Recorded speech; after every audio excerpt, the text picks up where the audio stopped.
O que é o narcisismo? Como lidar com narcisistas? Frase que define o narcisista: sabe com quem está falando. Cumprimentar o porteiro nem passa pela cabeça do médico Eduardo, chefe da emergência de um dos maiores hospitais da cidade.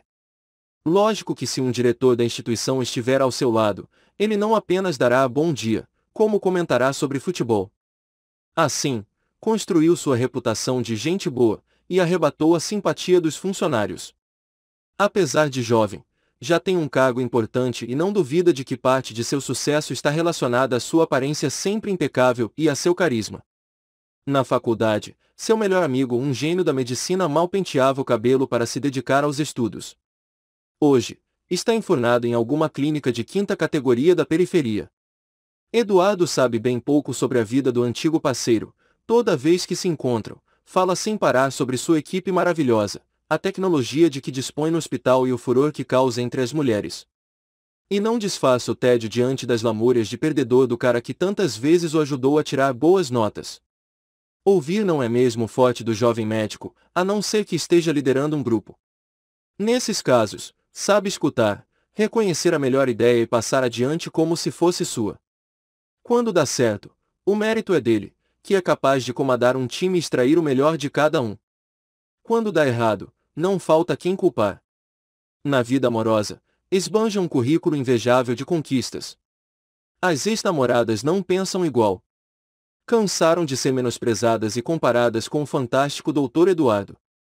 Ele simplesmente acredita que elas não souberam dar o real valor à oportunidade de conviver com alguém tão especial. Lógico que tanto carisma precisa de atenção à altura. Eduardo adora ser chamado de doutor, gosta de frequentar lugares com atendimento VIP e detesta que alguém desfrute de um privilégio que considere só seu.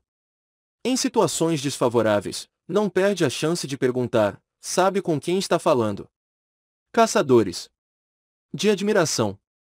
Espelho, espelho meu, existe alguém mais bela do que eu? A indagação da madrasta amada Branca de Neve reflete o comportamento da pessoa com o transtorno de personalidade narcisista. Trata-se de indivíduos que, repetidamente, superestimam suas capacidades e exageram suas conquistas. Se um pouco de vaidade não faz mal a ninguém, o excesso de admiração por si mesmo pode transformar as pessoas com essa patologia em arrogantes e exploradoras, que creem estar acima do bem e do mal. Pessoas com esse estilo de personalidade estão sempre almejando o topo, lugar que consideram lhes ser destinado. Querem ser os primeiros em tudo e só reconhecem qualidades em si mesmos. No senso comum, é aquele indivíduo que se acha o mais inteligente, o mais competente, o mais preparado.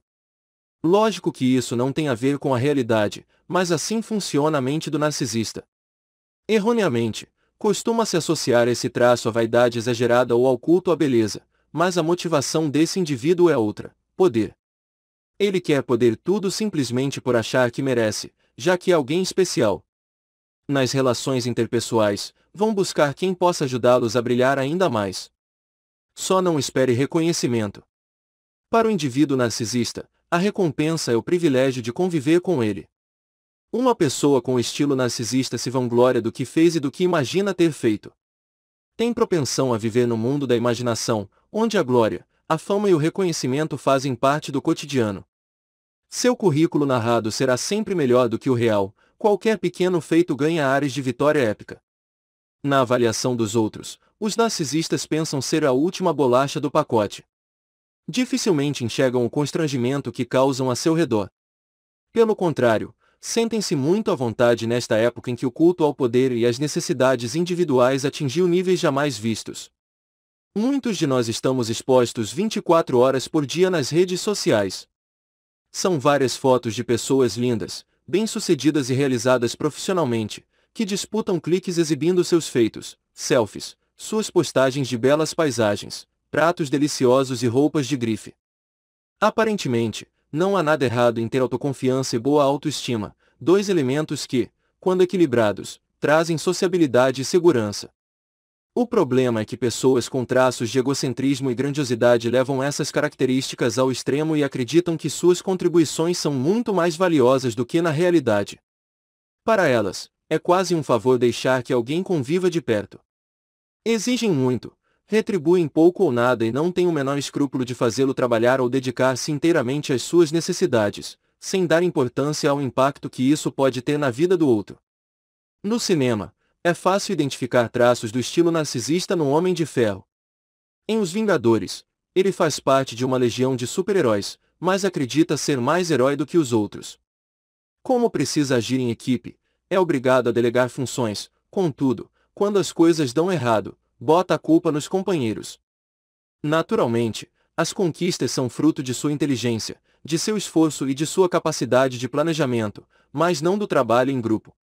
Sem o uniforme, ele é o milionário Tony Stark, gênio da eletrônica que ostenta carros e mansões e se vangloria dos mínimos gestos. Numa cena memorável, ele discute com o Capitão América, que, por não suportar mais seu jeito arrogante, pergunta ao Homem de Ferro quem ele é por trás da armadura. A resposta poderia servir de epíteto para o estilo narcisista: gênio, bilionário, playboy, filantropo, responde Stark, jogando na cara do companheiro as qualidades que acredita possuir. Na vida real, esse tipo de resposta e de comportamento, é claro, acaba com a autoestima alheia. Para se enaltecer, o narcisista não faz a menor cerimônia em apontar os defeitos dos outros. Como diz Caetano Veloso na canção Sampa, Narciso acha feio o que não é espelho. Ou seja, pessoas com traços de personalidade narcisista não conseguem enxergar virtudes para além do próprio nariz. Não apenas são invejosas, como também acreditam ser alvo de inveja. Para se sentir no topo, precisam desqualificar, permanentemente, quem as rodeia. Ganhei uma promoção no trabalho e me esforcei muito para isso. Toda feliz, contei para minha irmã.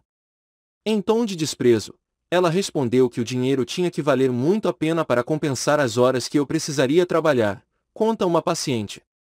Se fosse escolher um bordão, o narcisista provavelmente diria: eu sou o número 1, o número 2, o número 3, o número 4. Talvez o número 5 seja a mãe, o filho ou alguém que considere um prolongamento seu. Pessoas com baixa autoestima costumam ficar fascinadas pelos narcisistas e são alvos fáceis para conquista e posterior descarte. Não é à toa que encontramos vários grupos de vítimas de narcisistas, indivíduos que buscam algum apoio e alguma compaixão para essa necessidade quase patológica de conviver com figuras tão egocêntricas. Em algum momento, compreendi que ela sempre me culpava pelos erros, sem ter qualquer prova do equívoco que eu cometera. Mas isso era tão comum, que minha autoestima foi ao chão. Eu me achava incapaz e incompetente e acreditava que ela não me demitia por generosidade. Custei a perceber o jogo, que teve um efeito devastador na minha vida, conta um profissional liberal ao descrever, numa rede social, a relação com uma chefe que acabou levando-o a pedir demissão do emprego. O depoimento indica de forma clara como age uma pessoa com estilo narcisista num grupo qualquer: amigos, colegas de trabalho, parentes, parceiros de futebol. O Dr. Eduardo, da história que inicia este livro, é exatamente assim, trata muito bem quem pode lhe ajudar. Os subordinados leais às suas propostas, também chamados de bajuladores, terão seu apoio, já que ele precisa se sentir adorado e indispensável. Seja como for, o narcisista mantém um grupo de influência graças a seu inegável carisma. Mas não espere afeto desinteressado. Ele terá interesse pelas pessoas de quem possa extrair algo, até encontrar quem se demonstre mais útil em sua jornada rumo ao topo. Empatia é uma palavra que não existe no dicionário desses indivíduos. Extremamente egoístas, custam a perceber, se é que percebem, as emoções e os sentimentos alheios. São capazes de alugar um amigo por horas para contar, com detalhes, uma situação que lhes aflige, mas jamais retribuem com atenção e carinho. São desdenhosos e impacientes com os outros, principalmente quando instados a ouvir problemas e preocupações que não lhes dizem respeito. As necessidades do outro pouco importam e são encaradas como incomodas ou sinais de fraqueza e vulnerabilidade. Não sei por que minha namorada reclama tanto. Quando falamos por chamada de vídeo, gosto de ficar olhando para minha imagem na tela do computador e raramente olho para ela. Mas sei o que está falando, relata um jovem, no consultório. Naturalmente, o que ela está falando tem muito menos importância do que o que ele tem para contar. É assim que age um indivíduo com traços de egocentrismo. Ele tem as melhores oportunidades de trabalho, faz as viagens mais legais e conhece as pessoas mais incríveis. Como está sempre em busca da admiração alheia, seu repertório de histórias é de tirar o fôlego. Dizem que sou arrogante e modesto, mas não tenho culpa de estar sempre no lugar certo, na hora certa.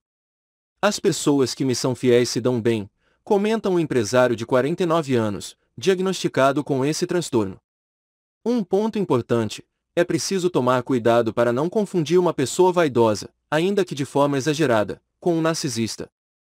Não é uma tarefa simples. Um indivíduo com este traço é como o protagonista do magistral O Retrato de Dorian Gray, de Oscar Wilde, alguém que, de tão apaixonado pela própria imagem, é capaz de vender a alma ao diabo para não perder o frescor da juventude bem mais encantadora, naturalmente, do que as marcas visíveis da passagem do tempo. Recordar o mito de Narciso também nos ajuda a entender um pouco mais sobre este tipo. Narciso era um herói que se apaixonou pela própria beleza. Por se considerar especial, comparava-se aos deuses do Olimpo. No idioma grego, a palavra narcisista tem a mesma origem de entorpecido. Por isso, para os antigos, o narcisista é o símbolo da vaidade e da insensibilidade, pois é tão autocentrado que parece entorpecido às necessidades do outro. Um aspecto importante a considerar é a fragilidade de sua autoestima. Apesar da fachada luminosa, os sujeitos que têm esse traço são extremamente sensíveis em relação a críticas e derrotas. Embora raramente evidenciem essa fraqueza, as críticas ou os fracassos podem assustá-los, deixando rastros de humilhação, degradação e vazio. Em razão disso, são capazes de se retrair socialmente quando não são bem-sucedidos e aparentar certa humildade, apenas para mascarar e proteger a grandiosidade que atribuem a si mesmos. Nesses casos, o desempenho no trabalho ou a interação social acabam deficientes. O indivíduo, então, pode demonstrar falta de disposição para se arriscar em situações competitivas ou em qualquer atividade em que haja possibilidade de derrota. Por tabela, encara com má vontade o sucesso e as conquistas alheias, sentindo que os vencedores não merecem tais feitos. No ambiente corporativo, o sujeito com essa faceta tem tudo para fazer sucesso. É carreirista e pode passar por cima do que e de quem for preciso para chegar ao topo. Marqueteiro por natureza, ninguém vende tão bem o próprio peixe quanto ele. Na hora de apresentar um projeto, impressiona por fazer os outros acreditarem que aquela é a ideia e que só ele é capaz de realizá-la. Em contrapartida, pode desvalorizar grosseiramente as contribuições dos demais, sobretudo quando as pessoas recebem reconhecimento ou elogios pelo que realizaram. Numa cena memorável do filme O Diabo Veste Prada, a editora de moda Miranda Priestly, interpretada por Meryl Streep, entrevista Andrea Sachs, personagem de Anne Hathaway, para uma vaga de assistente. A moça admite que não conhece a revista dirigida por Miranda e que nunca tinha ouvido falar dela. A editora, sem tirar os olhos de um jornal, simplesmente responde: "E você não tem estilo ou noção de moda?" Ao longo do filme, ela reforça, diariamente, quem está no comando. Obriga Andrea a executar tarefas humilhantes, repete que ela é incapaz de dar conta do trabalho e se diverte com as piadinhas que os outros assistentes fazem sobre a nova funcionária. Sua vaidade pessoal está acima dos sentimentos de qualquer pessoa. No filme, é possível enxergar outra característica do narcisista: ele não tem problemas em delegar tarefas. Quando dá certo, recebe as palmas, o que acaba causando constrangimentos e atraindo antipatias. Quando as coisas não funcionam, ele procura um culpado. Uma jovem que acaba de concluir o doutorado narra as desventuras que passou com seu orientador, sempre insatisfeito com o trabalho que ela apresentava. Ele rasgou o meu texto, dizendo que eu seria apenas mais uma no mercado. Chorei, fiz terapia e consegui acabar minha tese. Ganhei um prêmio. Na cerimônia, ele fez questão de dizer que era meu orientador e que tinha sido decisivo naquela conquista, lembra agora a doutora. Em relação à vida amorosa do narcisista, a atriz Shelley Winters foi direta ao ponto numa entrevista concedida há alguns anos: "Tínhamos tanto em comum. Eu o amava e ele se amava."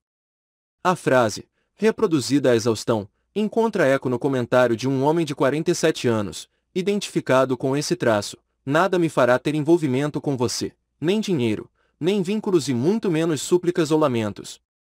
Só vejo as pessoas com desprezo e enfado. Você será menos que nada para mim e correrá o risco de se transformar em nada para você mesma." Num relacionamento amoroso, esse tipo de comportamento pode ser trágico e causar muito sofrimento. Quem ama um indivíduo egocêntrico precisa, acima de tudo, entender que ele estará sempre em primeiro lugar. Um poema postado no blog de uma comunidade intitulada Sou Narcisista, e daí, diz: da minha vida. Eu falo muito. Mas quando querem conversar comigo, eu nem escuto. Diagnóstico: essa patologia é mais comum entre os homens. Os traços de personalidade podem piorar com a idade, e o profissional precisa tomar cuidado para não confundir as facetas do narcisista com episódios de mania ou hipomania, alteração de humor fora do convencional. A Associação Americana de Psiquiatria indica 8 características que devem ser levadas em conta para o diagnóstico. Item sensação grandiosa quanto à própria importância. Item fantasias de sucesso ilimitado, na vida profissional e na amorosa. Item crença de ser alguém único e especial. Item demanda excessiva por atenção. Item certeza de possuir direitos exclusivos. Item carência de empatia. Item tendência a ser explorador nas relações interpessoais. Item comportamento arrogante e insolente. Item propensão a ter inveja e se sentir alvo de inveja. Dificuldades na convivência. Na mente da pessoa com o transtorno de personalidade narcisista, não faltam ferramentas para tornar miserável a existência do outro. Arrogante, abusador, desdenhoso e dominador, o indivíduo com essa natureza é egocêntrico e frio diante do sofrimento alheio. Seu sentimento de grandiosidade é fora do convencional, e ele fica irritado com qualquer situação em que não receba o destaque que julga lhe ser de direito. Além de tudo, é invejoso, está sempre de olho grande nos pertences e nas conquistas das outras pessoas, e não acredita que elas sejam merecedoras. Ferramentas para a convivência. Quem convive com um narcisista deve manter o pé firme na realidade e entender que o indivíduo com esse estilo não escolhe um ou outro para demonstrar seus traços patológicos de personalidade. Ele não reconhece suas dificuldades, por isso fica indignado quando alguém sugere qualquer tratamento. Além disso, mesmo se reconhecesse a necessidade de se tratar, não haveria ninguém à altura para desempenhar esse papel. Porém, há meios de tornar a convivência mais fácil. O primeiro passo é mostrar-se um bom ouvinte. A pessoa com essa natureza adora contar suas histórias e seus feitos. Em relacionamentos amorosos, saiba que só há espaço para ela. Não espere dedicação nem reconhecimento. Portanto, faça exercícios diários para fortalecer sua autoestima e proteja-se contra as desqualificações, diretas ou indiretas, que não serão poucas. Procure não rejeitá-la ou criticá-la, pois reagirá desqualificando você em progressão geométrica. E não baixe a guarda, assumindo o papel de frágil ou de vítima. Se for seu chefe, a situação pode evoluir para abusos, exploração e desqualificação extremas, configurando assédio moral no trabalho. Portanto, tente ser gentil e prefira a invisibilidade. Os protegidos de um chefe narcisista também podem se prejudicar, porque correm o risco de serem usados e descartados. O ideal é tratá-lo como um personagem que aparenta força, mas que esconde enorme fragilidade. Não tenha expectativas de valorização ou reconhecimento. Se for necessário fazer críticas, seja preciso e pegue leve. Partir para o confronto não leva a nada. Por fim, uma dica: precisa convencer uma pessoa com traços narcisistas a ajudar em alguma tarefa. Mostre que o resultado será bom para ela. Assim você conquistará um forte aliado.